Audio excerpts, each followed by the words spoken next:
of laughter through the pain. But look at us now, on a Sunday time. Have we seen our finest hour? Good times surely will come. All I know is people talk without listening. What I'm saying is life's too short to live in these extremes. Have we seen our finest hour? Good times surely will come. And all through the night I wondered and waited. Fake news. Boston wrestling is fake news. Divided we fall to wait here for you, holding it together, just like a desert flower, waiting on the rain to come. And all I know is anger, lies, confusion. And what I'm saying is you don't realize what this means. Have we seen our finest hour? Good times surely will come. Just like a desert flower, waiting on the rain to come.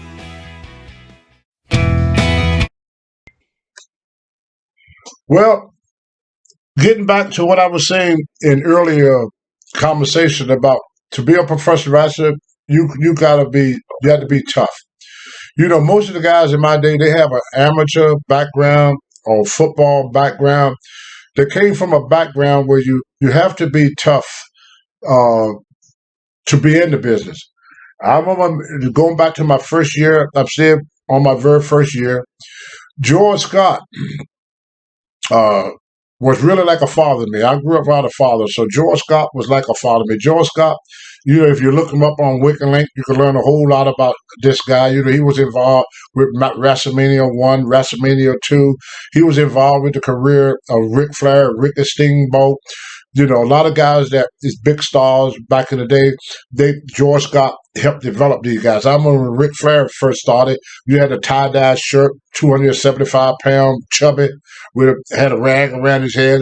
And what happened that gave Ric Flair his star was in Wilmington, North Carolina, they had these private planes. Ronnie Garvin had one of them private planes too. So a lot of guys got tired of traveling, so they had these private planes.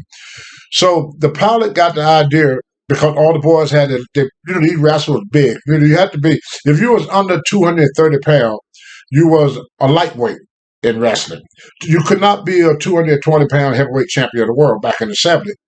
They had a different group for guys like less stature, or the guy that was under 230. Everything from 230 under was light heavyweight title. You know, if you look back, remember they just had an old light heavyweight. Yep. They don't have no more. So you had to be over 230 in order to be called a heavyweight. Like them days, people want to see a wrestler got to be bigger than life. Now, in some territory, the rule didn't apply, like Jerry Lawler, you know, in Tennessee and places like that. You know, they did it. But in most territories, like New York, especially during that time, Mid-Atlantic, Vern Gagne, you had to be, you know, a big guy. They wanted a big guy. So they were flying from Charlotte, North Carolina to Wilmington, where the guy took some of the gasoline out of the airplane to lighten the load because they had all these wrestlers with their bags and everything. So the plane crashed. Johnny Valentine was on the flight, and he became paralyzed. Now, Johnny Valentine is Greg Valentine's father. He became paralyzed from the leg down. Ric Flair was on that flight. He injured his back, but he came out okay, as y'all well know. David Crockett was on that plane. He came out okay. Bob Brecker, who was my first tag team partner, the guy that I talked about earlier, was Bob Brecker. He used to play football, I believe, for Miami Dolphins, but he got paralyzed from the leg there. Now the pilot, his head went straight through the windshield, and it killed him. So Johnny Valentine and Wahoo McDaniel at that time, they were the hardest thing going. They were selling out everything. So they needed somebody to take to take Johnny Valentine's place. So George Scott started grooming Ric Flair for the job.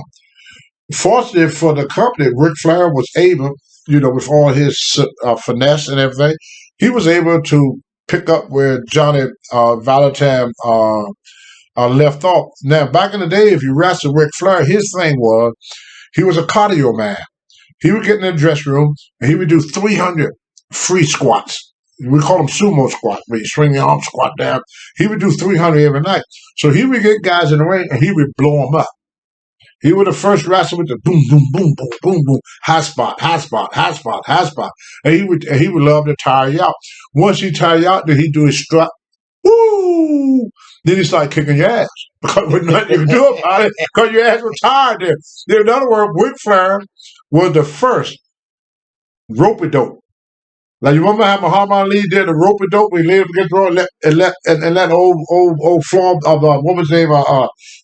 George Foreman. George Foreman, let old George Foreman tired himself out. And then when George Foreman started throwing punches like that, then when Ali, well, that's how Ric Flair was.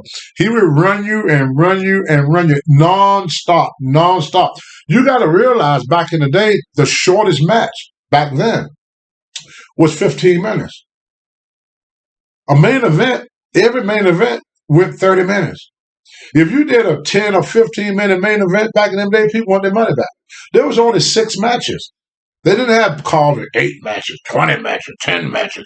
There was only 6 matches. You had a main event, your semi-main, and then you had 3 preliminary matches. So they would have the 3 preliminary matches first. Then they have an intermission, and then right after the intermission was a semi, and then the main event. Now, a lot of your main events back in them days was 1 hour. Ric Flair must have had 1,000 1-hour matches. Wahoo must have had 1,000 1-hour matches.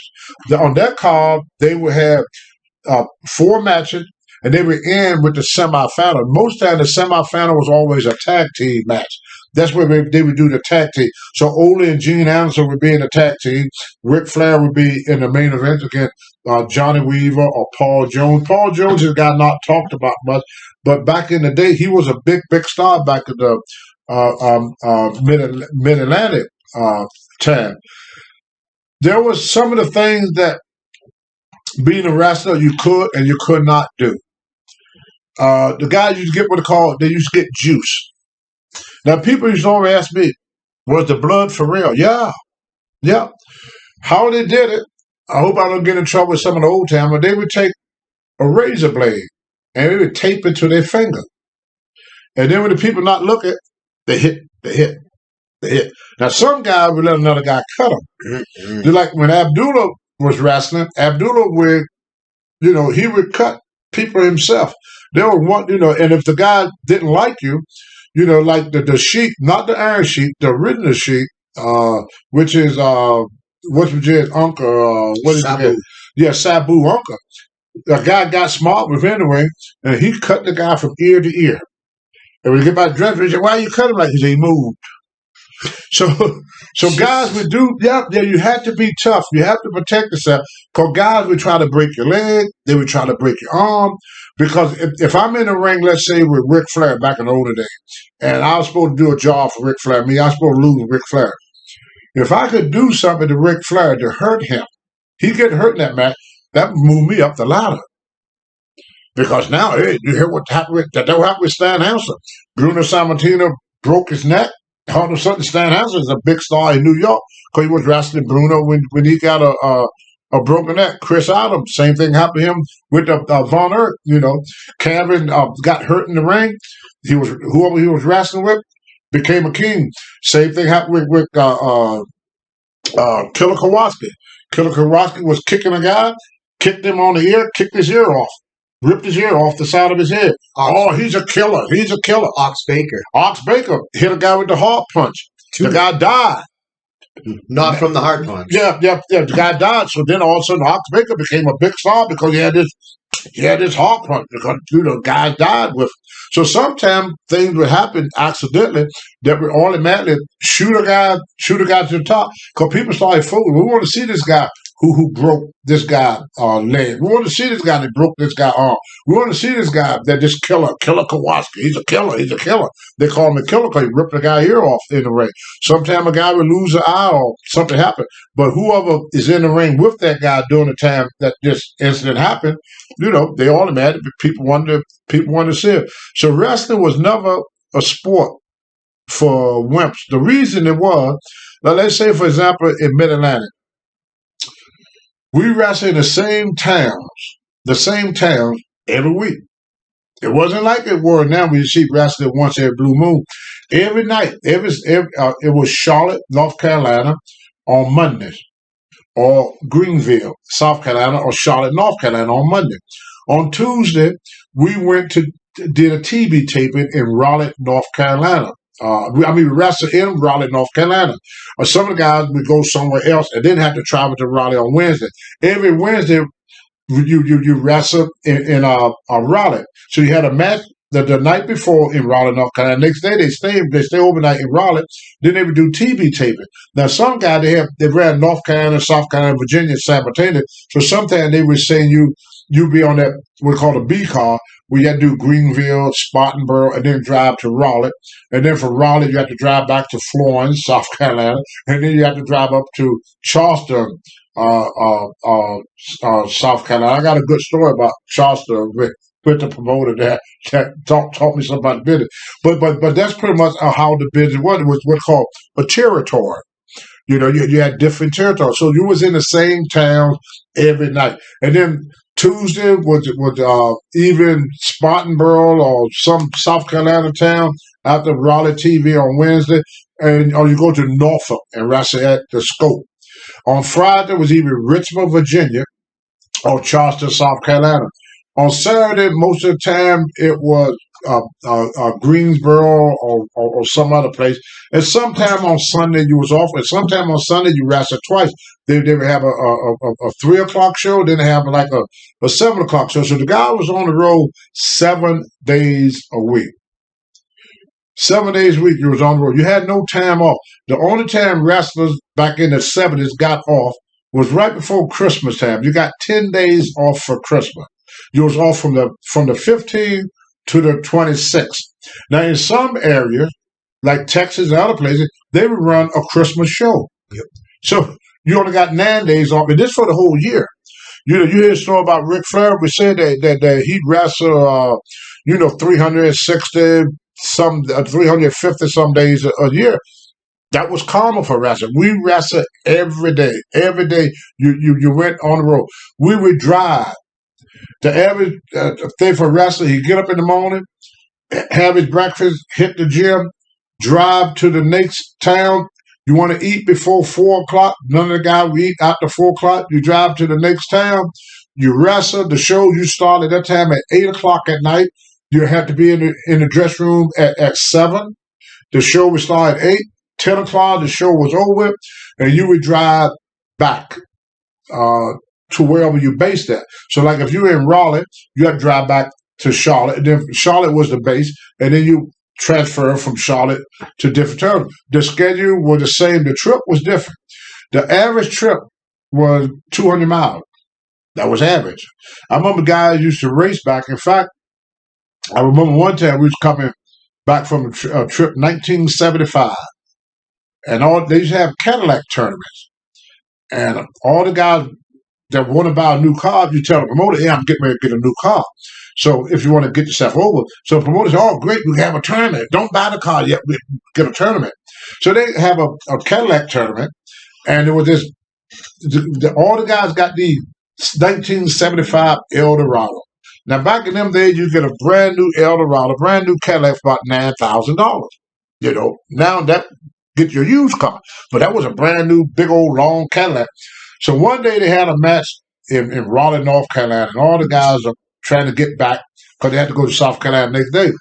So Ric Flair, it was Wahoo McDaniels and Blackjack Mulligan, and they racing down the highway to see who got the fastest car. So the cop pulled them over. Now this is how wrestling was. Then the cop pulled both of them over. Said, hey, you guys was racing. So Wahoo said, Medical said, Wahoo said, well, I just got through fighting with this guy here. And he want to pick it up out of the ring.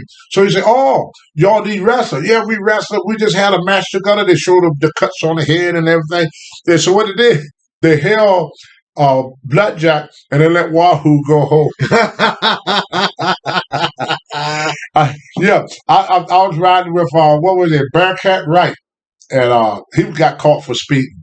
So when the car pulls us over, he jumped out the car real fast, lift the hood up, and the cop comes and said, what's trouble? He said, them damn brakes are always sticking on me. They keep sticking on me. He was acting like the brake was sticking. So they always have things how the food, the cop, you try to get home. If you drove, now the speed limit back in them days was not big, especially when they dropped down to 55.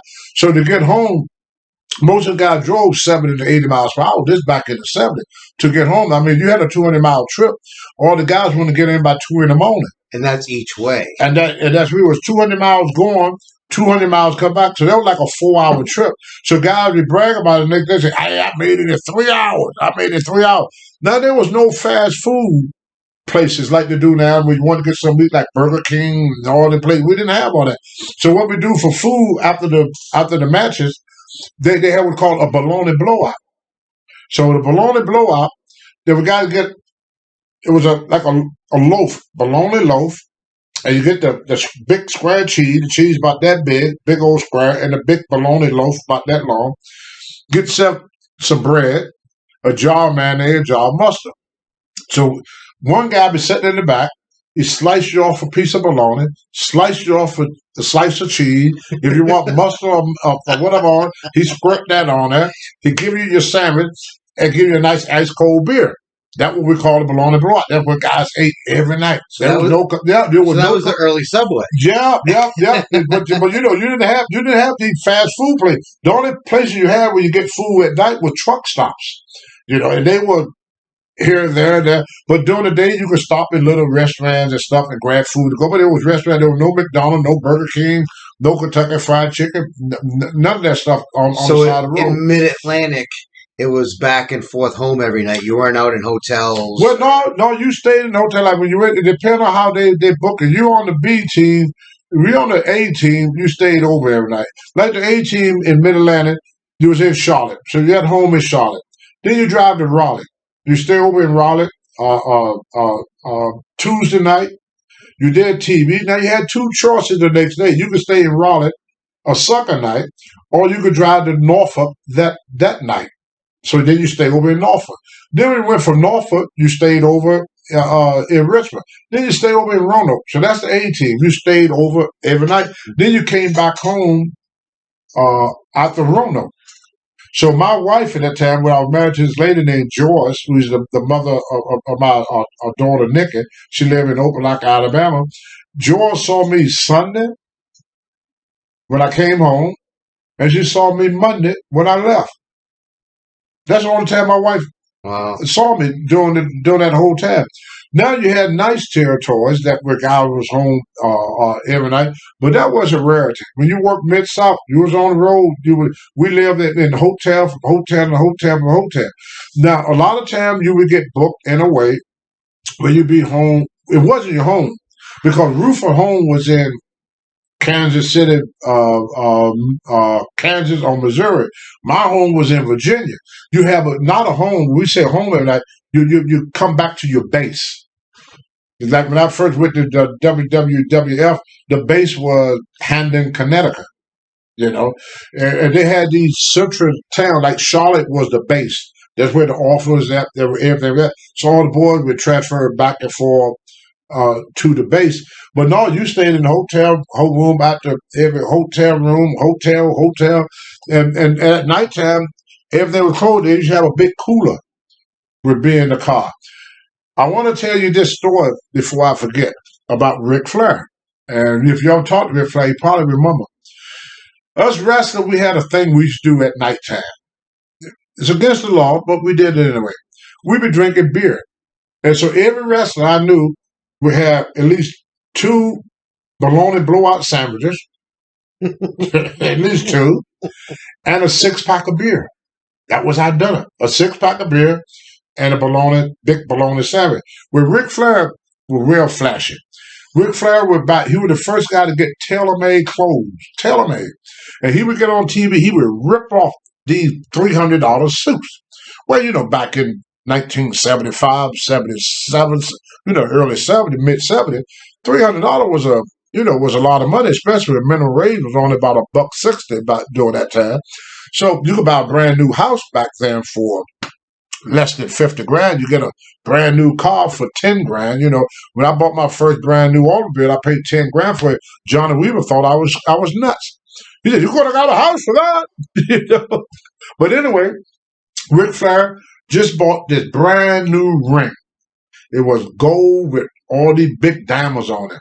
And we asked him, "How much you pay for this?" He said, "I paid $5,000 for this ring." So he was showing it off in the dressing room and everything. We were driving down the road. We following Ric Flair because Heel and Babyface couldn't ride it. So what Ric Flair did, he was throwing beer bottles out the window, hitting the stop sign. You hit the stop sign. See how many stop signs you hit. Every time you have a beer, roll down the window, throw the bottle, and hit the stop sign. Finally, we see Flair, whoever he was riding with, they slam on the brakes. We almost rear ended them. So they pull over to the side. Flair get out, run, looking through the bushes, the other guys in the car, they all looking in the bushes and stuff. So we make sure nobody none of the fans saw, okay? We didn't want the babyface the fan to see the babyface and heel together. So we said, "Flair, what happened?" "I lost my ring." We said, "What ring?" The ring that he had, $5,000 ring. When he threw the beer thing, the ring come off of his finger. Because his finger got wet from, holding the cold beer. So with the water got on his finger, and when he threw the beer bottle, $5,000 ring. Now he never found that ring. I asked him later on. I said, "Flair, you ever found that ring?" He said, "No, I never found that ring." He used to take Rolex watches. Flair would go into a bar. We had beer, everything. And everybody said, "Hey, there go Ric Flair, there go Ric Flair." So Flair be drinking beer, laughing and joking, partying with everybody. When you get up and then all of a sudden the lady or whoever owned the bar, the man or whoever owned the bar, they would get up and they would say, "Don't worry, drinks on Flair." So Flair would pay for everybody's drink. Now the only other guy that I knew would do that was Wahoo. I mean, not Wahoo, but Andre the Giant. When you see Andre sitting in the restaurant, all the rest of the crowd around his table. I thought they were going around Andre the Giant table because they like Andre. They want to hang out with the big giant, hang out with Andre. That wasn't it. They were at the Andre table because Andre paid for the food. The Andre drink, you drink. Andre eat, you eat. I would sit there with Andre, and Andre would take a beer with the little 2 fingers, like that. He go,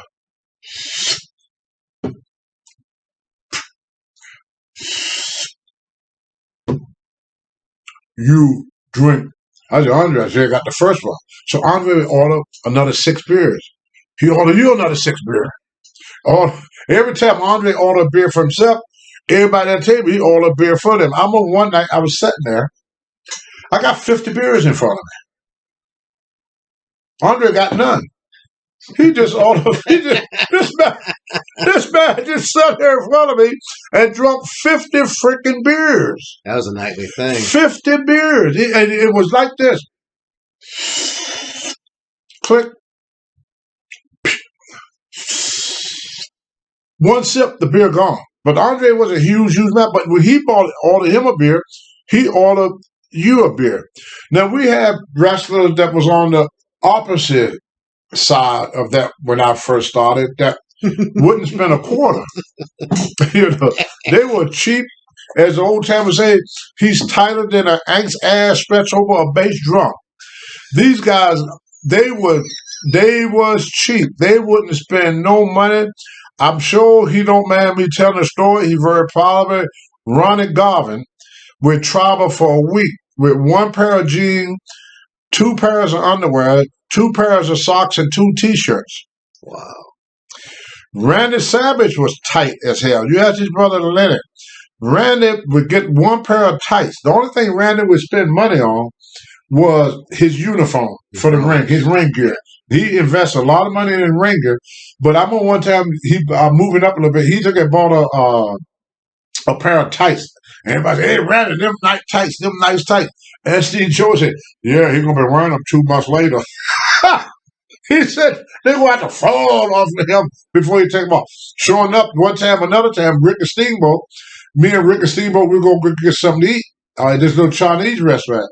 And we saw Randy, Savvy, and Elizabeth going to the room. And Steamboat, being a nice guy, said, "Hey, Randy, you want to have dinner with me? I'll buy you. I'll pay, we got a nice little Chinese restaurant at me." Randy turned to Steve and said, "No, that's okay. I got some leftover pizza from last night." I heard Ole was a tight person. Ole was tighter than an ice ass stretcher or a bass drum too. Ole got some new boots one time, and everybody started picking on Ole. They said, "Ole, you got new boots. The family spent some money." No, they was given to me. Speaking of Ole Anderson, you got to hear this story. Now, I know I'm all over the place, but that's just Tony Allen.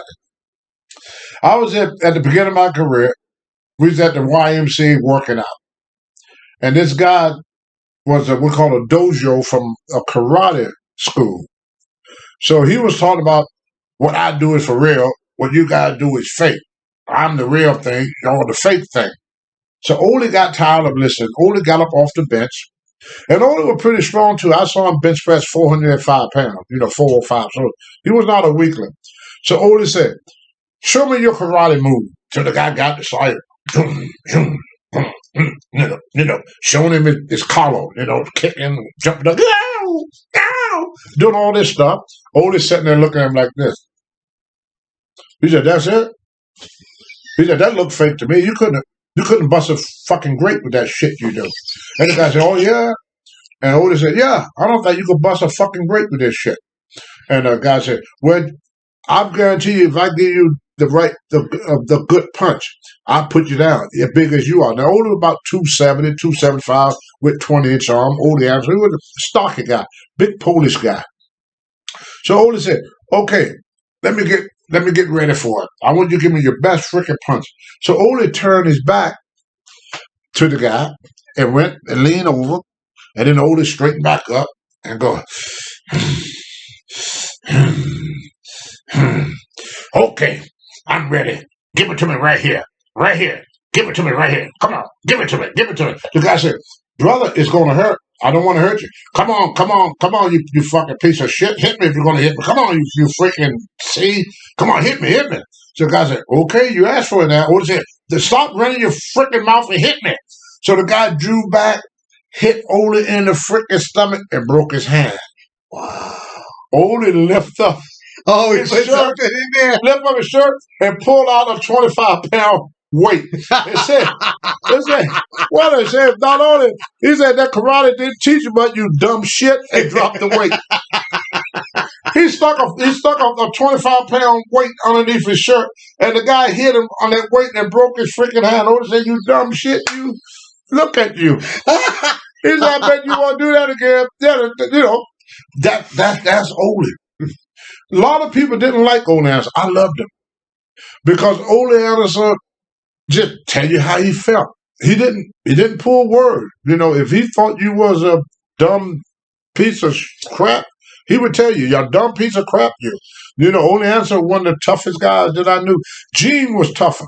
Gene, when the guy would give Gene crap in the ring, Gene Anderson would say, "Meet me outside." Some of the guys was stupid enough to do this. They would go outside with Gene. Gene beat the fuck out of him, drag him back into the arena, and throw him in the arena and say, "Hey, look at that. I told ain't that the guy that will fuck with me? I told you I'm going to fuck him up." So this guy laying in the middle of the arena like this, but Gene don't beat the hell out of him. I see Gene take a lot of people out back and beat the hell out of him. Wahoo McDaniel, I was tag team with him one time. Wahoo said, "I want you to walk behind me, Tony." Now, Wahoo was a real Indian. My pronunciation ain't that good, so I want him to read it. What tribe is Wahoo from there? Let's see. He is an American Choctaw, Chickasaw, Chickasaw Native Americans. He was a real Indian. Where the feather he wore was made by his tribe. They was made by his tribe. So what ended up happening was he said, "Don't let nobody pull my feather off." This is in Norfolk, Virginia. So I'm walking behind Wahoo, trying not to let nobody, because they would take his feathers as he go to the ring. By the time you get the ring, like a plucked chicken, feathers and everything be feathers if they be are missing. So what ended up happening was the guy took Wahoo feather. So Wahoo got mad at me, wanted to fight me, but he liked me, so he didn't. He said, "I told you not to let nobody get my feather." So he told the guy, said, the police had brought the guy in the back that took, so Wahoo saw the guy with feather. Wahoo ran out the ring, beat the guy up at ringside. The guy was all bloody, knocked out everything. So they put him on the stretcher, drug him in the back. So Wahoo is still fussing at me. "Don't let that happen to me again. They take my feather, blah, blah, blah, blah, blah." He's hot. I mean, he's really, really hot. So it ended up happening. Wahoo saw the guy, and they're getting ready to put him on the ambulance. Wahoo pulled him off the ambulance, beat him up some more. That was Wahoo.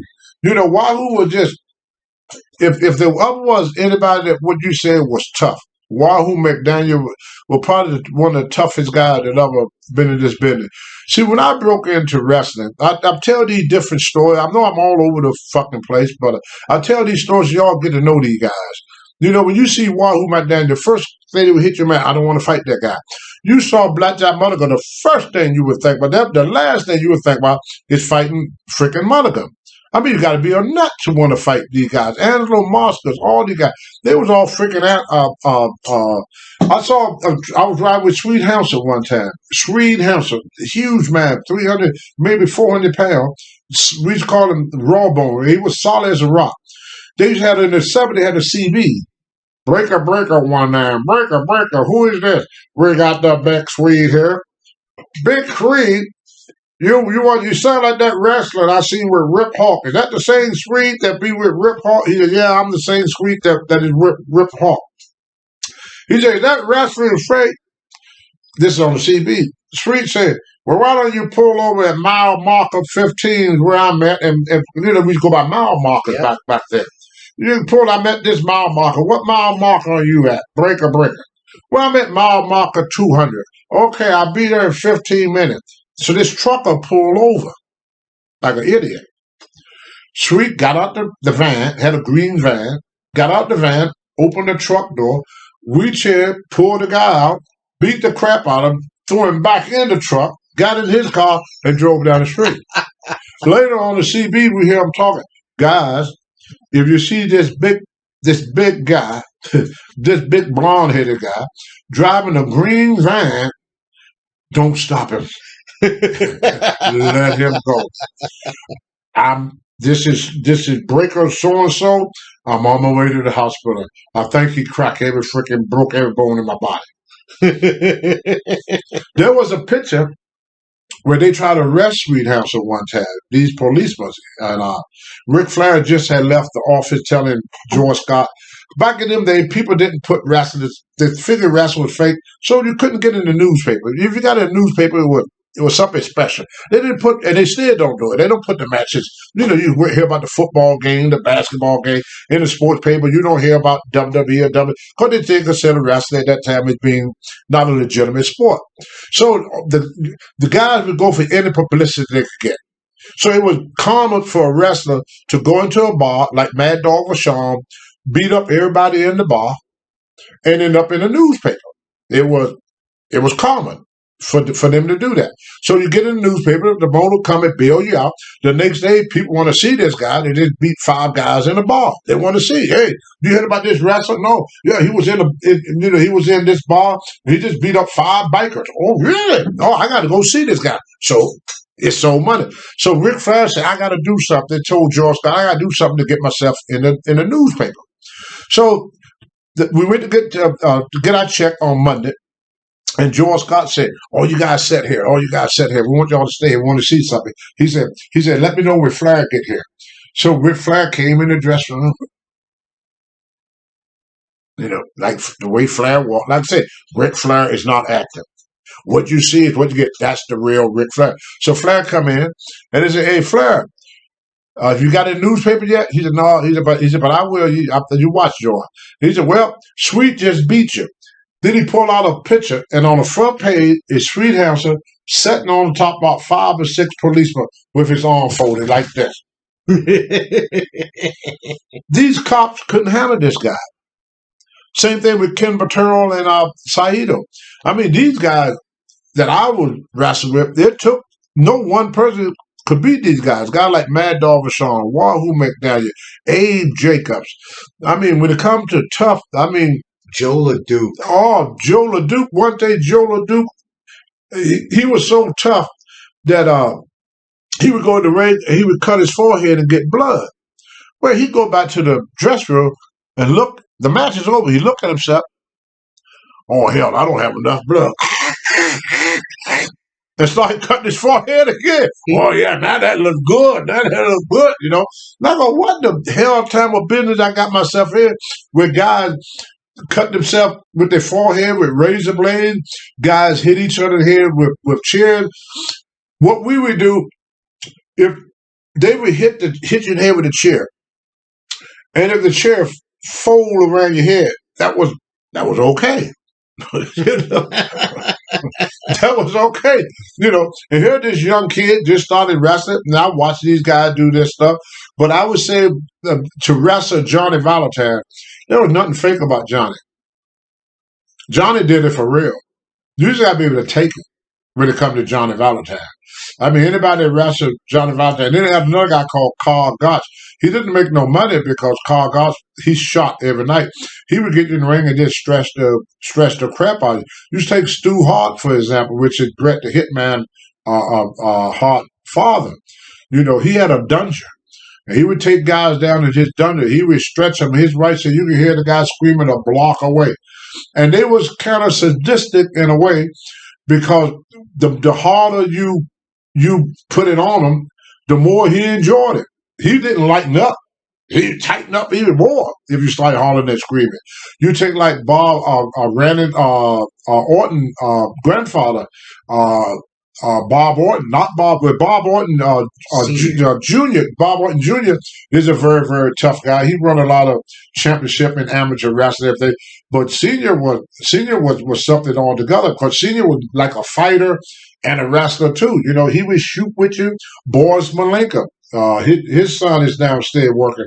He was another tough guy. And that's what they did with me. They took me to a bar when I first started, Sweet House of Dead, paid 3 guys to jump on me to see if I could fight for no other reason. If I couldn't fight, the way the wrestling business worked, they would bring you down, put you through a deck of cards, put you in a mat, beat the crap out of you. Mr. Fuji was the funniest of them all. Mr. Fuji, he didn't want to train you. So he would get a 6-pack of beer. And he would get in his convertible red and white Cadillac. And you be in front of him jogging while he drank his beer. Then he throw the beer can at you, hit you in the back with the beer can. That means you got to speed up. You got to run now. Now you got to run. And you keep running while he get himself another beer. So as soon as he started drinking beer, you slow back down. And that's how Fuji would train you. So you run in front of his car. Well, you're afraid to fall down or something. He run the hell over you or something.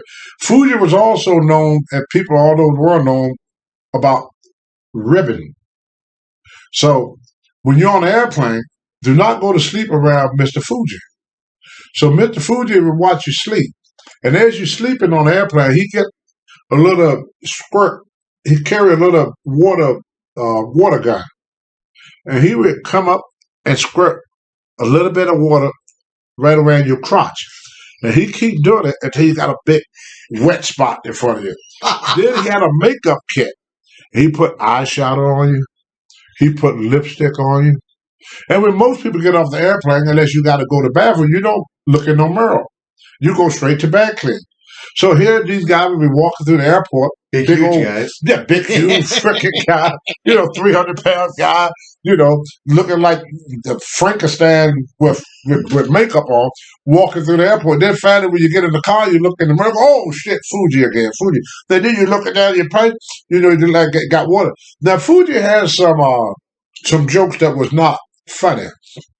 One, if y'all, Don Morocco got a program I saw. I don't know if Don told y'all this story, but Don Morocco was trained and broke in by Fuji in Hawaii. And Fuji liked Don Morocco a lot. I like Don. Don Morocco is a great guy. I like Don a lot. He took care of me and the Iron Sheik.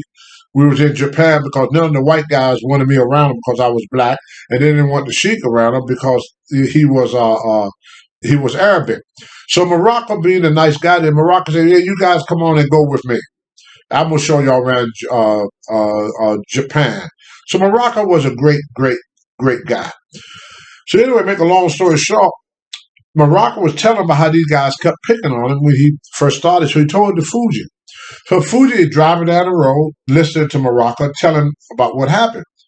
So he saw a dead animal in the road. I don't know what it was. It was roadkill.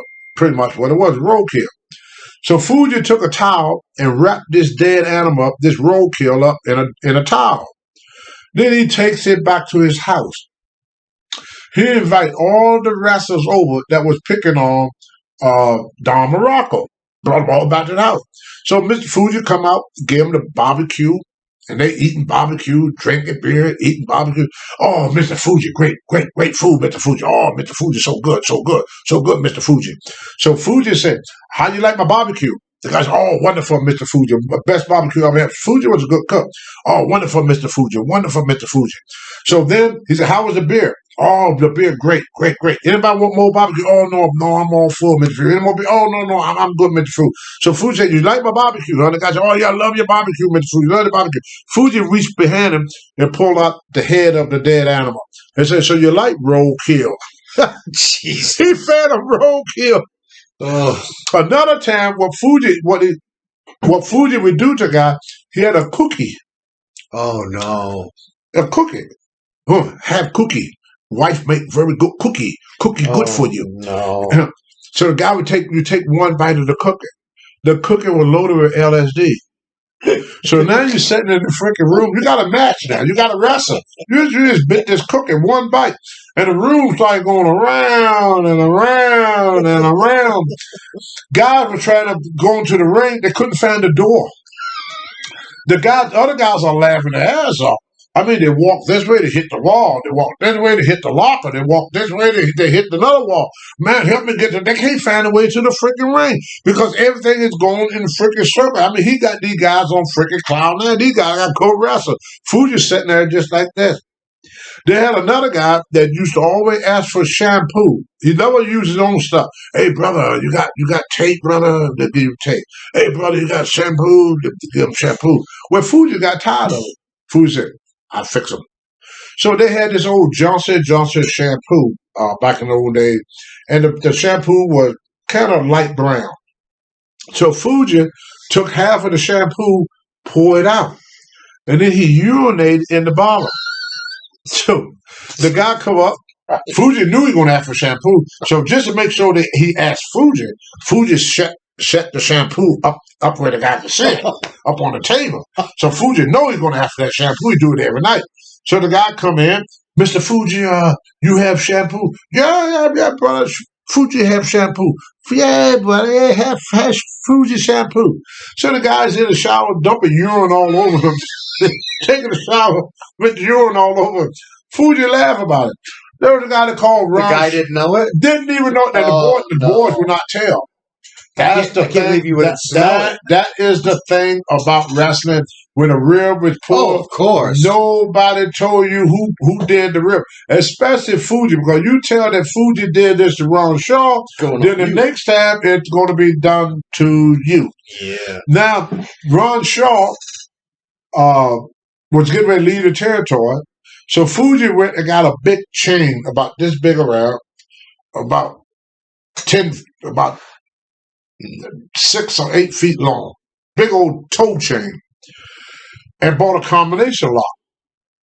So he took Ron Shaw his pants, put the chain through the legs of his pants, the legs of his shirt, the legs of his coat, and put all of his clothes on this chain. I'm sorry. Yeah. Then he'd take his wrestling bag, put it on the chain. Then they had these metal pipes in these old buildings, the water pipes and stuff that ran through the top of the building. Then he chained all of it up on the water pipe with a combination lock. They had to go get a guy to unloosen the pipe, slide that off, and he was carrying his stuff out of the dress room with a chain and all his clothes left in his wrestling gear. He had to catch a flight. He got on an airplane with just his wrestling boots and his wrestling tights, carrying this chain, because he had to go, now you got to go get somebody to bust that lock to get the chain off. Salvador Baloney. Back in the old days, Salvador used to wear a coat, like all the coats now got a zipper. But back in the 70s, most of the men's coats that was buttoned up. So he would get combination lock. Every night he put a combination lock on his jacket. This guy had like 6 combination locks on that Fuji would do. Another thing Fuji would do, and guys would tell me, I remember Johnny Weaver telling me years ago, never take an open beer. Do not take an open beer. What Fuji would do, he would get a Mickey and drop it in your beer. Hey, brother, I had beer. You drink the beer, all of a sudden the freaking room started going around on you. Fuji said that. More cookie, huh? Worse than the cooking. Oh. The worst in the cooking. So Fuji was always known for doing ribs. Ronnie Garvin was bad for rib too. I remember one time when I first started, they wanted me to meet Ronnie Garvin, and he was sitting on the toilet. So Ronnie said, "I'll be right out. I want to meet the new kid." So normally people don't look down when they go to shake hands. Mike back those days, the old thing was, when you meet a man, you look a man straight in the eyes. You look man to man, you look me straight in the eye. So somebody just told me to look down. So Ronnie came out and said, "Hey, kid," and stuck his hand out to shake my hand. Somebody just said, "Look down to him." I looked, they had a turd in his hand. He played that trick on guys for years. They would grab his hand. Oh, he put a turd in his freaking hand. But it would be in his Yeah, hand. he put a turd in his hand and go to shake hands with you. That was Ronnie Garvin. Another thing Ronnie Garvin used to do, you driving down the highway in your car. All of a sudden you feel something bump you from behind. It's Ronnie Garvin. And he started pushing you down the freaking highway at 80 to 90 miles per hour. And you're like this. Trying not to go off the freaking road or trying not to hit something. And Ronnie just sitting there just laughing. He just pushed you down the freaking alley. Worst of all, he went and got an airplane. And I'm riding with an airplane. Ronnie decided to show me what he could do with an airplane. Here, up and down and around and flipping it upside down and everything. We got off the airplane, everybody vomited. Me, what's his name? Von Raskin was on that plane with me. I remember Jimmy Slooker was on the plane.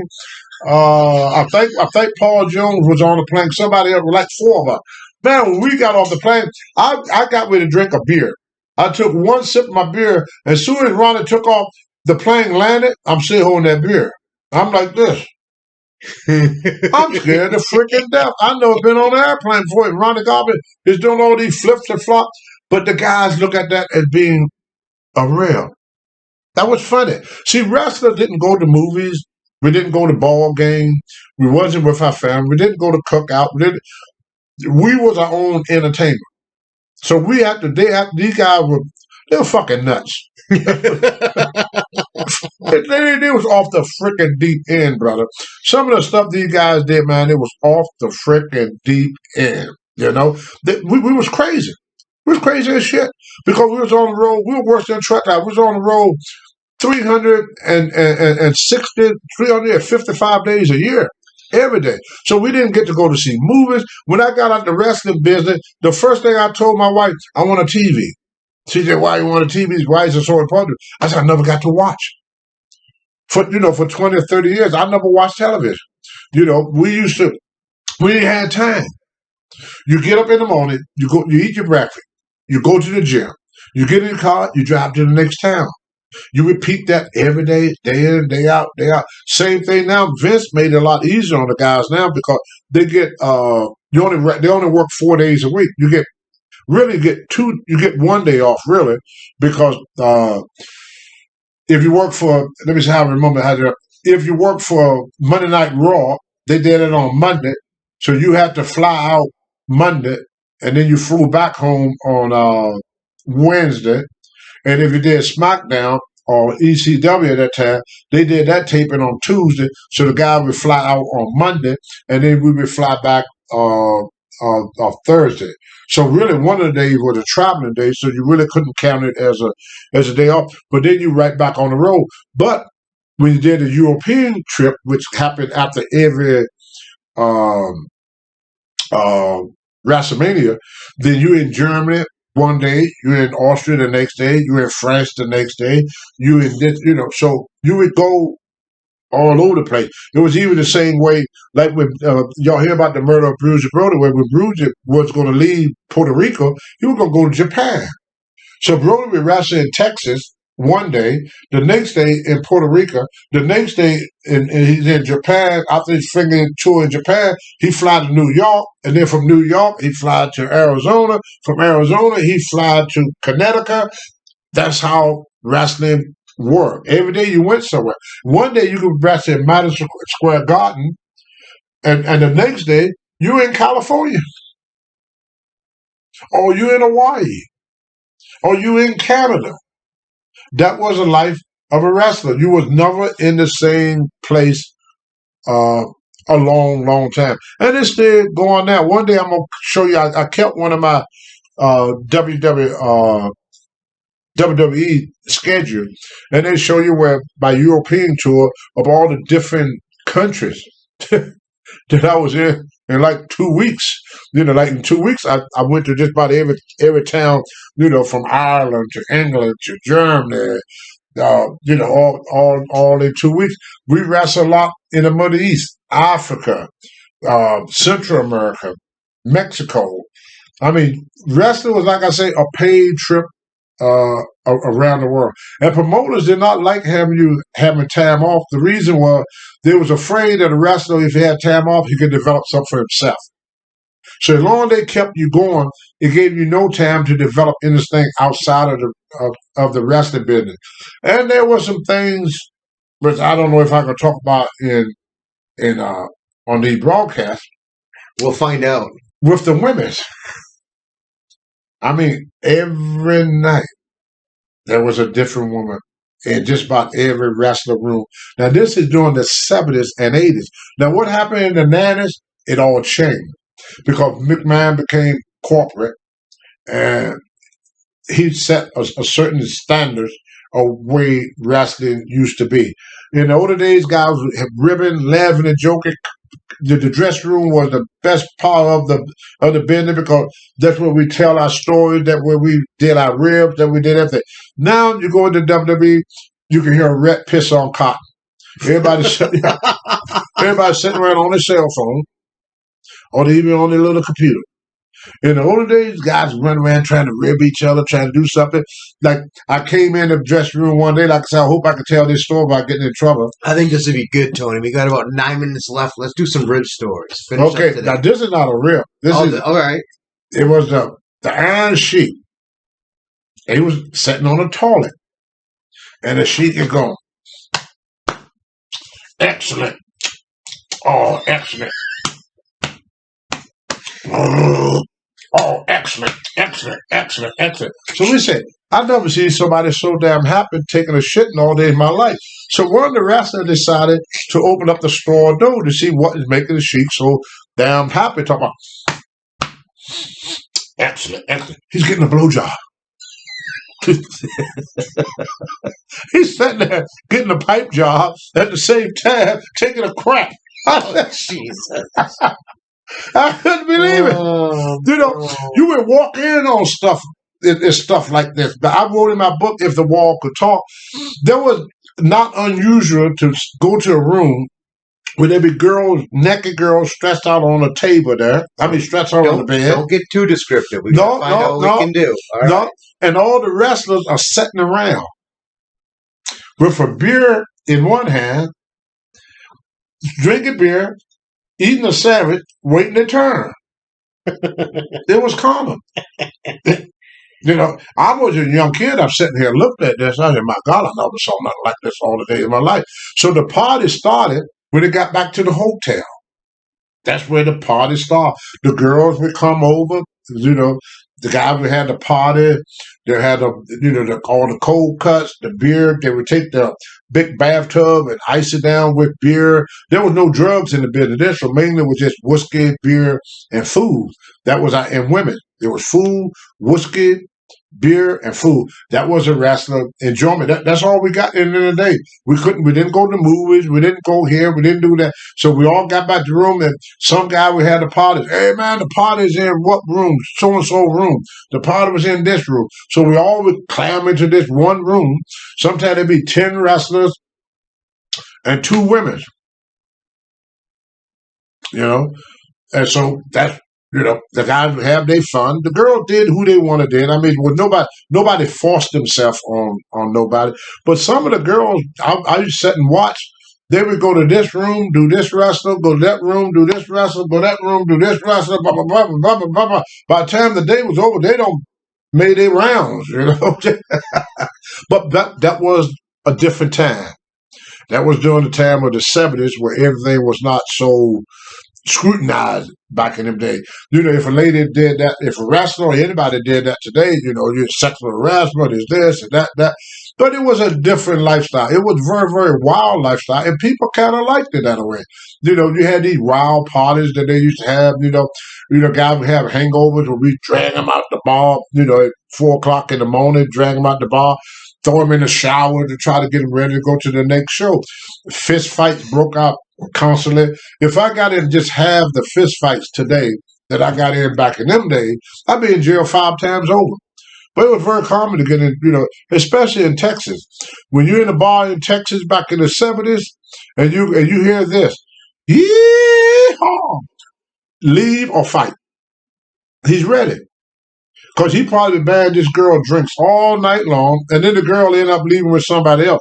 So he figured if he can't get laid, he's just going to get in a fight to make the night. So at the end of the day in Texas, back in them days, you end the night either with a fight or with a woman. Which on one came first or which on one you end up with that night. Sometimes you had both.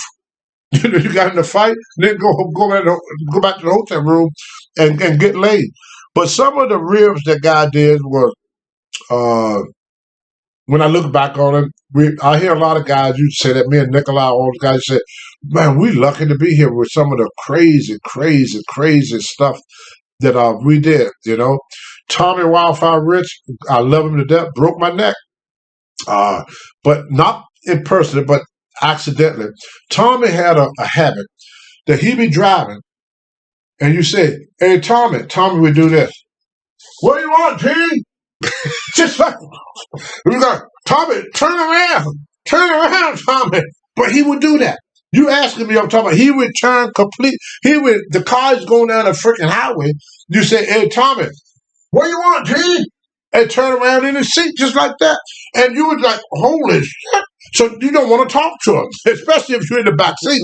One day, it's me, Tommy Rich, Johnny Rich, and Nick Patrick. I think Nick Patrick is Gorilla Monsoon's son, if I'm not mistaken. Jody Hamilton. Jody Hamilton's son. Yeah, think of that. Jody. I knew his father was in the business, so I couldn't make out which one. Jody Hamilton's son. So I'm sitting in the back with Johnny Rich. Nick Patrick is sitting up front with Tommy. And Nick, I was asleep, halfway asleep. I'm trying to nod out. Nick Patrick, the guy that's sitting beside me, which one it was, either Nick Patrick or Johnny Rich, Tommy Rich brother, said something to Tommy. Tommy turned around in the seat like this to see what the guy said. Then I hear this what woke me up. So I said, watch out, Tommy. So Tommy turned back around. The car was in its first flip. It flipped 3 times. 3 times it flipped. So Ole Anderson there was following me. I don't remember this part. This was told to me later. The Iron Sheik ran down and ripped the door open to get me out because I was stuck in the car. Ole Anderson said, Sheik, if you go down to help me, I'm going to fire you. So anyway, they put me in the hospital. Now, Ole Anderson, after I was in the hospital a week, he sent some guy to slip me out the hospital. Took me to the TV station. Had me to sit there. I had this big halo on because I had a broken neck. And I had to put my arm on the turnbuckle and do this. They had Buzz Sawyer that she's supposed to gimmick the board. You like saw it halfway in two. He's supposed to come and break a 2x4 over my head. But they want the board to break. But Bud Sawyer, he was stoned as hell at that time. So I got a broken that. Bud Sawyer hit me right in the two boy by sword. Now I'm knocked out on my freaking feet. I'm out like a freaking light. So it didn't break. What do you think Bud Sawyer did? Hit me in the head again. Because what Ole wanted to do, he didn't want people to know that I was in the hospital from a broken neck. He want people to think Bud Sawyer did it, so when I get out the hospital, me and Bud Sawyer could work the angle together. Well, one of the referees, I think the name was Charlie Smith, came up in the newspaper and said, Ole, that's not going to work. Ole said, why? He said, it's already in the newspaper what happened to Tony Abbott. It's in the newspaper. And Ole said, oh, you mean I went through all this for nothing? Then Charlie Smith said, well, I guess you did. Okay, take him back to the hospital. We don't need him. That was wrestling. You didn't cry. It was about making money. Now, when you look at that, the guy would take a guy with a broken neck, hit him, he was thinking about making money. When I dislocated my knee, I had to wrestle Harley Race for 1 hour in the omelet. They drug me to the thing, hit me in the leg with that chronozone, me and Harley Race wrestled for 1 hour. So if you got injured back in them days, you had to show up. You had no excuse not to be there. There was a lot of guys wrestling with their back was out, bad elbow, So we get more into it. I know I'm rambling. I'm all over the place. As time go on, I'm going to try to get this more organized so y'all can kind of understand what I'm saying. But there's just so much that I have seen in the real wrestling business. Because I wrestled when wrestling was for real.